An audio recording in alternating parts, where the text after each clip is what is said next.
On July 10th, 2014, the new world's largest water slide was set to open at the Schlichterbahn Water Park in Kansas City. It is insane, and that's actually what it's called. It's called VERÜCKT, which is German for insane. And today, the governor of Kansas, Sam Brownback, mayor of KCK, Mark Holland, officials from the Guinness Book of World Records will all be here to officially measure this water slide and submit it for the world record. My wife has given me permission to ride down the slide, but she has not cleared any of our children.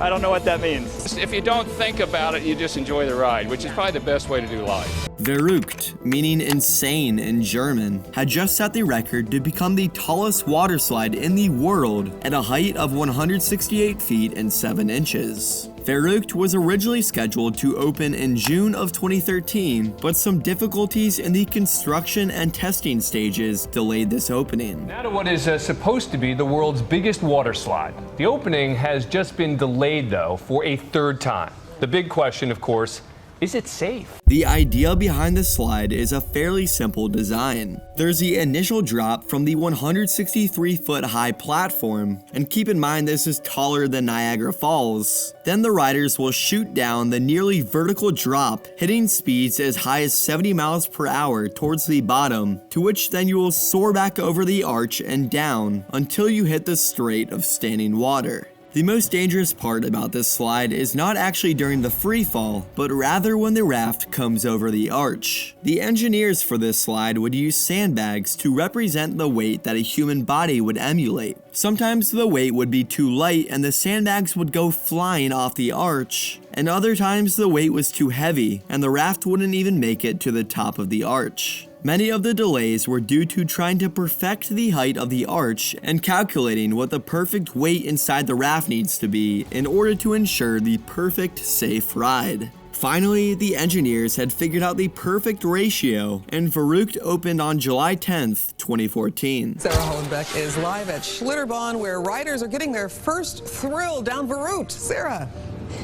That's right, Cynthia. I got to hear the very first screams from this ride, and just take a look at it. We've been watching as the rafts go up and down all day today, freaking out a heck of a lot of people here at the park. The ride's opening was going very well for the first summer in 2014, as well as the summer in 2015. In the summer months of 2016, however, this all changed. Amusement parks and faves. What is supposed to be quintessential family fun turned tragic for one family as a 10-year-old boy is killed on a water park slide. There were issues with this ride since it first opened 2 years ago. In fact, the opening was delayed twice for safety reasons, and in the weeks leading up to Caleb's death, there were reports of safety harnesses not working and rafts going airborne. Kermit investigators can now confirm Caleb Schwab was decapitated by the VERÜCKT slide at KCK's Schlitterbahn Park.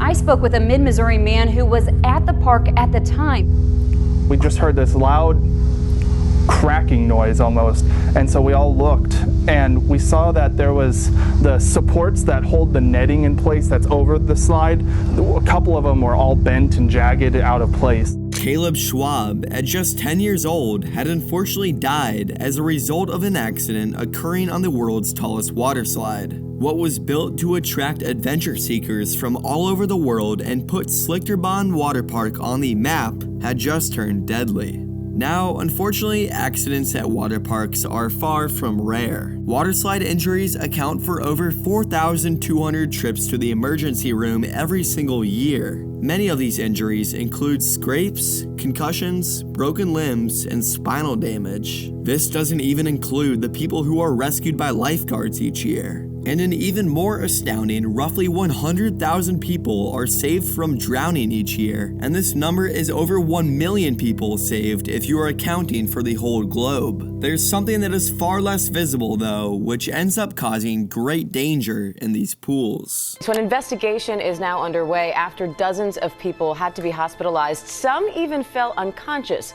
and police say it was all due to a malfunctioning pool pump. Swim instructors say it all happened in a matter of seconds. During a routine swim practice, the children in the pool started coughing, some complaining they couldn't breathe. Possibility of multiple patients suffering from chlorine inhalation. Nearly 50 people, mostly children, violently ill after a pump malfunctioned, releasing a large amount of chlorine into the water. Police say the pump stopped circulating water, allowing chlorine to build up.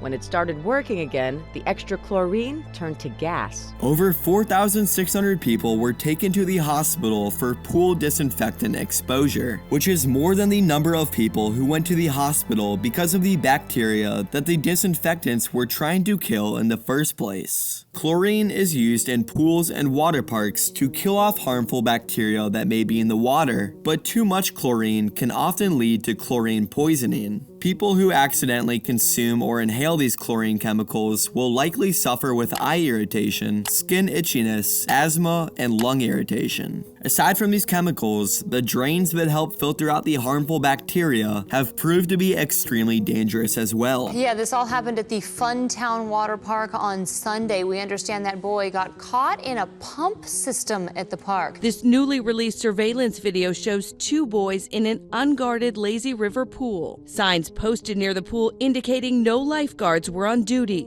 The boys were playing over a drain when one of them lifted a grate and somehow got stuck. The child is stuck in the drain at the pool. Watch closely. You see the boy's head slip underwater. The other boy tries to pull him out but can't. Because these pool drains use suction to filter out things from the water, these drains can put people at risk for entrapping people. If a small, light person gets too close to a pool drain, the suction can trap them underwater, which can lead to many serious injuries, including drowning. The boy that lifted this pool drain is thankfully alive and doing well despite being underwater and trapped for 8 minutes, but other children trapped by pool drains haven't been as fortunate. It was a quiet evening in June in Edina, Minnesota, when a couple families were out together at the pool for dinner. All the kids had finished up in the pool and were heading back to hit the showers, except for a 10-year-old girl named Abigail Taylor. She was in the kiddie pool when her mom called for her to get out, so she stood up and immediately something seemed wrong.